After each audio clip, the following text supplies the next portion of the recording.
The third episode of home roasting. The first episode we mentioned how to select a roaster for your home and to build a controller. And the second episode was about sourcing and finding your green beans. And this time we'll be discussing the planning of the roast and the actual roasting of your first batch. Okay, so looking at the graph of an earlier roast that we want to replicate today, you start at room temperature, 20 degrees here. At the first 3 minutes, there's a rather steep climb of about 37 degrees Celsius per minute. And the idea is to, from there on, slowly lower the rate of rise, lower the amount of degrees per minute that the temperature will rise, but keep the temperature rising at all times. So there is not going to be a wobble in that line, and the beans will always get a little hotter. So here you can see that at 3.5 minutes we hit the 150 degrees spot, which is a sort of a marker, a sort of threshold that people assume that in the first time until 150 degrees is reached, the beans are mostly drying. Of course, there's some drying in the rest of the procedure, but that is the most important part here. When you smell the beans in the roaster, this is the part where you smell a grassy smell like hay or a straw from the beans. It doesn't smell like coffee at all yet. In this middle part, above 150 degrees until near 200 degrees, what you smell coming from the roaster and from the beans is like toasted bread. And it's also it doesn't remind you of anything in coffee. Then around 200 degrees, with this type of beans around 207 degrees Celsius, the beans start popping, not like popcorn, that they swell up in one bang, but there's a lot of little crackles inside the beans, a lot of little cells that suddenly change their size, and that's what generally is called first crack. And in that time after first crack starts until we stop the roast is when the typical coffee taste develops. That's when you start smelling real coffee coming from the roaster, and that's a very important time. You need to have enough seconds in that region, because that's where all the beautiful taste of the coffee is developing. And we plan this to be around 1 minute and 35 seconds, and in total that will be 21% or 20% of the entire roast procedure. In designing the roast, I have written down these numbers first.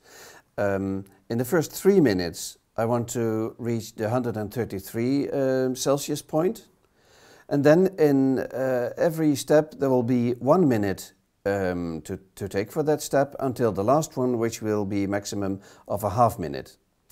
So the second step will hit 170 degrees, a minute later exactly 195, 210, 218, and ending at around 220 degrees.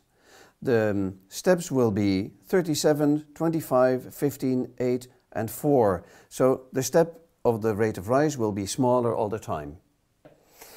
After designing the numbers that I want to hit, I go to the Artisan software that communicates these numbers to the controller, which I've temporarily put here for you to see. And these numbers will be programmed into the controller here, and the controller will make sure that once I hit the start button, the roaster will follow this exact track as I have planned. In this case, I start by weighing off about 200 grams of green beans. I check to see for any defects in the beans. Usually there are some beans that have been obviously damaged by insects that have been boring into the bean, or some beans are crushed during the processing at the farm, or a bean could be exceptionally small or very big, so the roast would affect it differently. And When I've taken the funny beans out, that's usually 1 or 2% maximum, I can start roasting. I drop the beans in the roaster.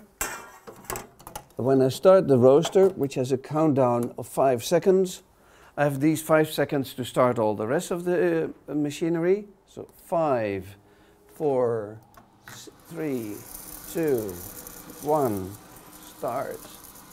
Here, start, and charge. So now the roast has started, and the monitor is recording everything that happens there, and the controller here is making sure that the heater follows the track that we've planned before.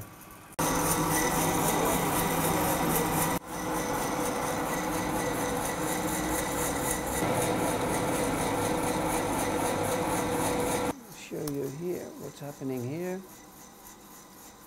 So you see that the 150 degrees point has been reached, and we're at the 5-minute point. What you see here below is the activity of the heater that is controlled by the controller to make sure that the right level of temperature is reached here. You're almost reaching the point where first crack will occur. We're at 206 degrees here in the bean mass. In 5 minutes and 53 seconds in. So I listen for the first crack. You automatically has been recognized, and if you hear the beans, they already have started crackling there.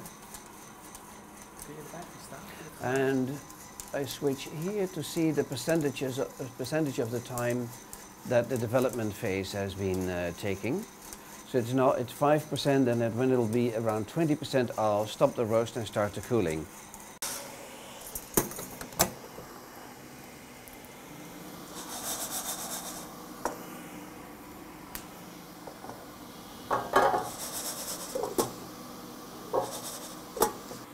As soon as the roast is finished, I take 11 grams of the beans that have cooled off, that are on room temperature, and then I want to measure them to see what the darkness of the roast has become.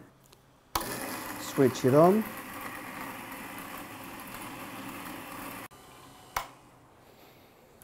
So when that has been ground, I use a temper to make a flat surface, and then use this device, the Tonino, to measure the roast color. So in this case it's 104. I take a few measurements to be absolutely sure. 103 the second time. And 103 again. So it's a fairly light roast. Between 100 and 110 would be ideal for me.